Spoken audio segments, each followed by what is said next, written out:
A combination of COVID-related wage deferment, salary freezes, layoffs, and the rising cost of living as a result of surging inflation and hikes in the prices of food and fuel have pushed South African workers to the breaking point. Several of them have turned to industrial actions to demand an improvement to the status quo. The sale of this is so great that some South African media houses have described this time as the strike season, and recent developments have borne this out. There was the industrial action involving South Africa's electricity utility company Eskom, which exacerbated power cuts across the country. Staff of the South African Revenue Service also went on strike recently, forcing the body to close over 18 physical branches last week. And the National Union of Metal Workers of South Africa, the 23 unions representing 500,000 workers, the National Education Union, the Health Allied Workers Union, and the Public Servants Association have also threatened strike action. Now joining me from Cape Town, South Africa is Professor Andre Roux. He's an economist and also with the Stellenbosch University Business School. Professor Roux, welcome to Business Edge once again. Thank you for joining me. Thank you. Thank you for the kind invitation, and good afternoon to all your viewers. So South Africa has an interesting history, one might say, with its unions and as well as with strikes. And while we've seen the power of many unions sort of broken over the years elsewhere in the world, South African unions remain quite strong and powerful. So let's start from there. How have the unions remained so powerful that they can literally bring the economy to a standstill sometimes with these industrial actions? Yes. This is a story with many moving parts. But to directly answer your question, I think we need to go back a bit in history. We are obviously reminded of the days before 1994, when, as you know, in this country, we had a very strange and odd political dispensation. And in fact, until the late 1980s, the African National Congress was actually banned from any participation or involvement within the country. They were party in exile. In their absence, organized labor, and especially COSATU, kind of took on the veil of fighting the struggle on behalf of the then banned ANC. So organized labor took on a very clear political role, as it were. When things normalized, when the ANC then came into power, one would have expected possibly that organized labor would have taken a step back and resorted to being a pure, let's say, union representing the interests of its members. But they continued to adopt and to assume this veil of being a strong political power. And that persists to this day. And that is probably part of the reason why they do have quite a bit of clout in influencing in various ways, amongst other things, political developments.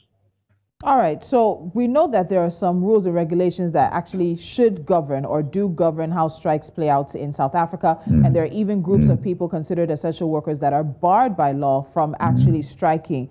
Do all the unions play by the rules? Because even in the Eskom situation, I know that was a very vital point to the sort of negotiations that happened around Eskom and the unions. Yeah, and a very delicate point, as you pointed out in your introduction. As it is, this country is going through a bout of what we call load shedding. Our electricity capacity is not able to meet the demand for various reasons, ranging from antiquated power stations, inappropriate maintenance, etc.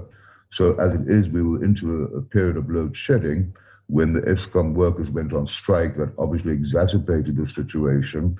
And the problem is that in a certain sense, the country was held to ransom. You know, the devil, you're damned if you do, and you're damned if you don't. So they rejected the initial offer of, I think, 1.5% and demanded a much higher wage offer, which ultimately has been granted. And those workers have, by all accounts, started coming back to work. So that has partly alleviated the load shedding burden. But you're quite right, it does remain such a delicate situation. As you quite rightly say, workers in some sectors aren't supposed to strike. I think Eskom is kind of on the fringe there. It's a bit of a gray area. Are they strategic or not? Be that as it may, as I say, they were able to kind of hold their employers to ransom. We desperately need their inputs to restore electricity. So we're in the current season, and there are South African media houses calling this the strike season, again, with the history behind us as well. But in this current season that South Africa finds itself, what do you think is driving the strikes that we're seeing, whether it's the public sector or the private sector? Well, I think, as you also pointed out in your news broadcast and introduction, as is the case in many parts of the world, the cost of living is rising very rapidly, and in particular driven, as you pointed out, by a rapid escalation in food prices and energy prices. And this is, to a large extent, the result of factors way beyond our borders, Russia, Ukraine, etc. So, for instance, a mere 2 and a bit years ago, the international price of oil was less than $30 a barrel. That's now $100 plus. If we consider the fact that Russia and Ukraine between them account for 28% of the world's exports of grain, and that's virtually disappeared now, causing a huge scarcity. And also bear in mind that grain is a key ingredient in producing bread, which is a staple food for millions of people, as well as noodles, also a staple food. So we're seeing the cost of energy rising, the cost of petrol, and of course transport costs are built into this as well. The cost of food is rising. It is affecting the basic means of survival of many millions of, in our case, South Africans. So as you quite rightly pointed out, the headline inflation rate came out yesterday at 7.4%, the highest since 2009. But the inflation rate for the lowest income levels of society in this country is in excess of 9%. So the poorer households are particularly affected by these rapid increases in prices. In a few hours' time, probably around about 2 or 3 o'clock, our central bank will make an announcement on interest rates. And the question is not whether rates will go up, but by how much they will go up. Again, on the back of a number of increases earlier this year and late last year. So the cost of debt is rising, cost of credit, interest rates are rising, food prices are rising. In short, the cost of living is rising at a rapid rate, and workers feel, understandably, that they need to somehow get some kind of increase which enables them to at least live with these increases. And that is where the dilemma lies. One is understanding for that. It's understandable. But the reality is that the world, and certainly South Africa, has only just managed to weather the storm of one of the most severe recessions in living memory. And during that recession, especially in 2020, hundreds of thousands of South Africans lost their jobs. And the unemployment rate right now in this country is at around about 35%. Exceptionally high, probably the highest in the world. It's been high for a long time, but this is exceptionally high, particularly hitting younger members of society. Yeah.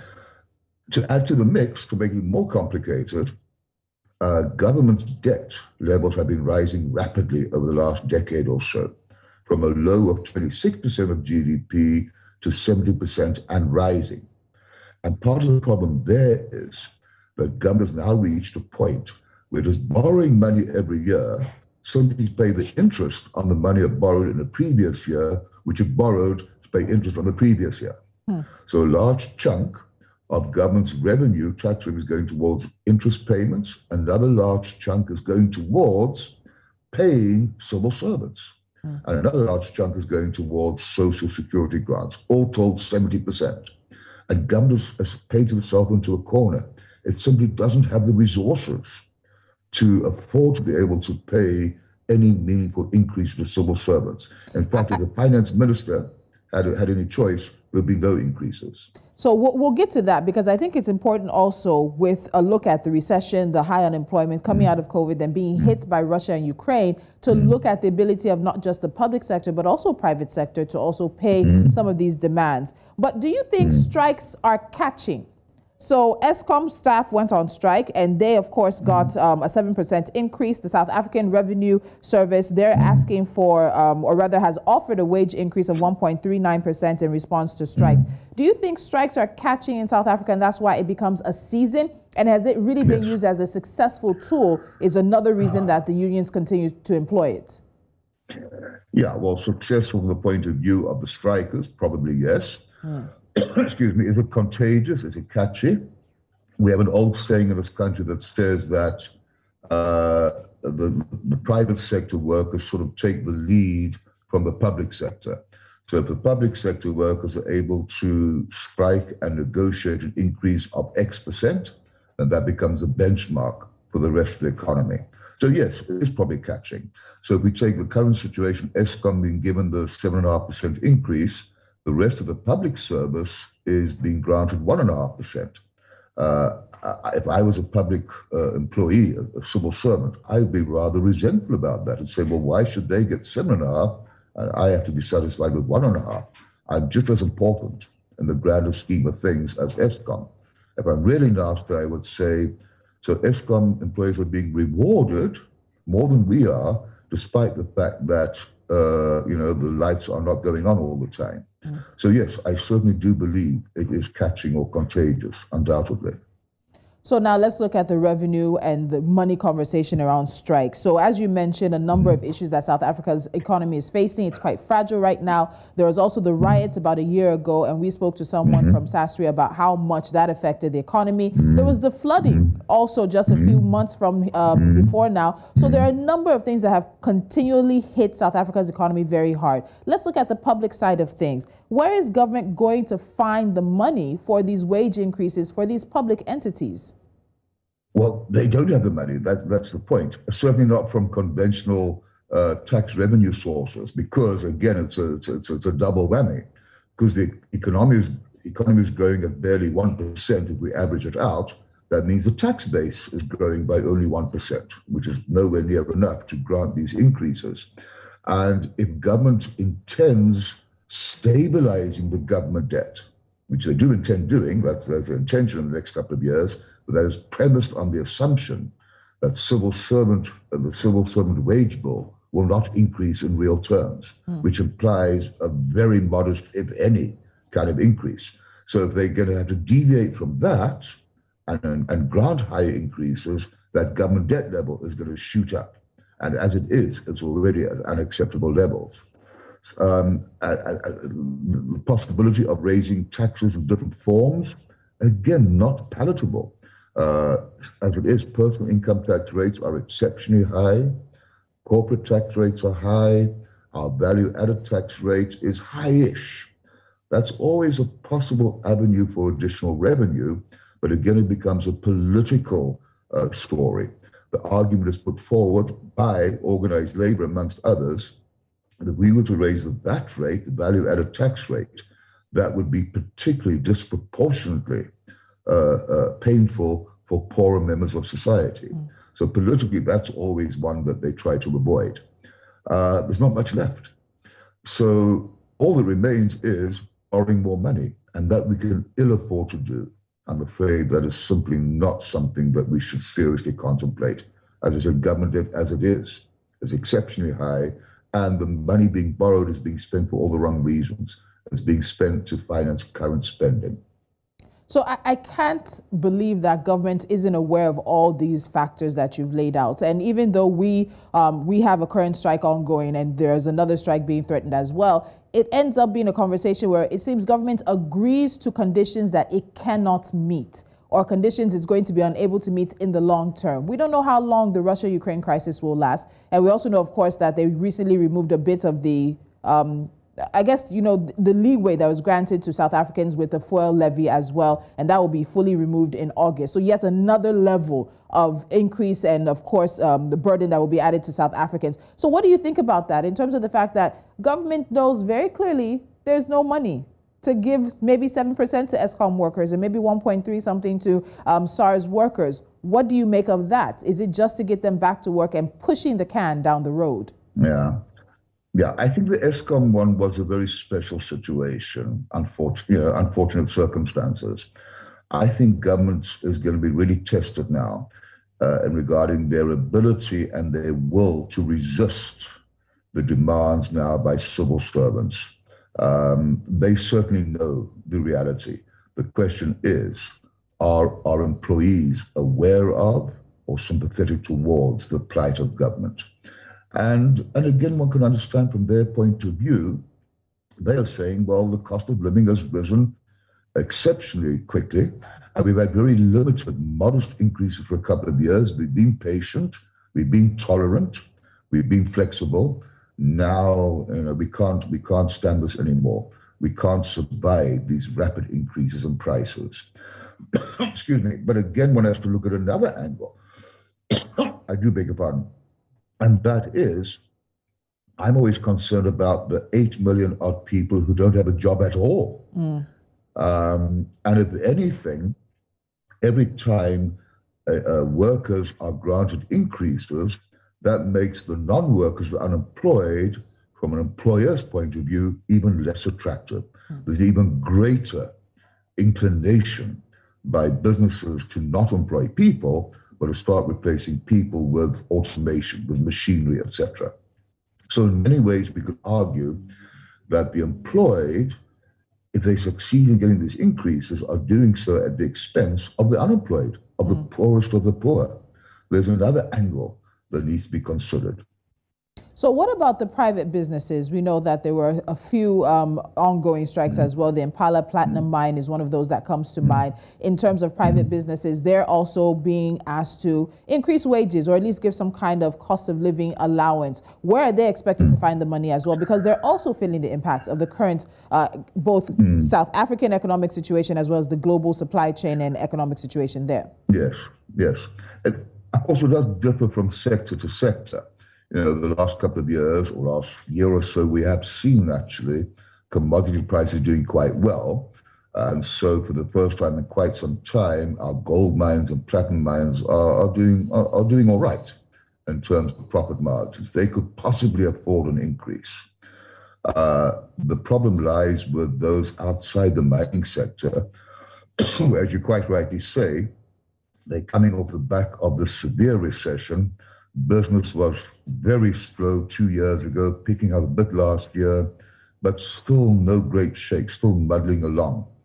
And I think they're the ones who are going to struggle to really afford meaningful increases.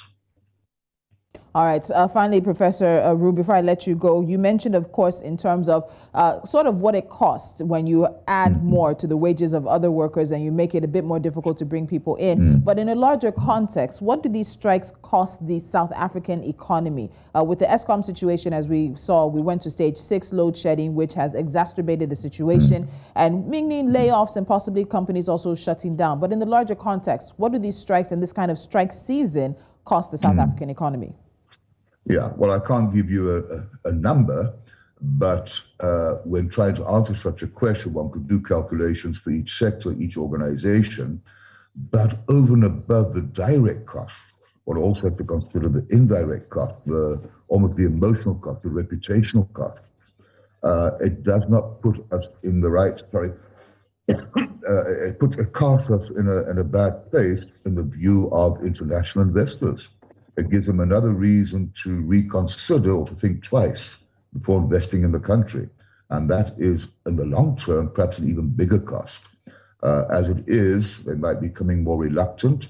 They look at the high cost of labor, they look at labor disruptions, they look at electricity disruptions, they look at policy uncertainty, and now they look at ongoing strikes, and they might say, I don't want to be part of that place.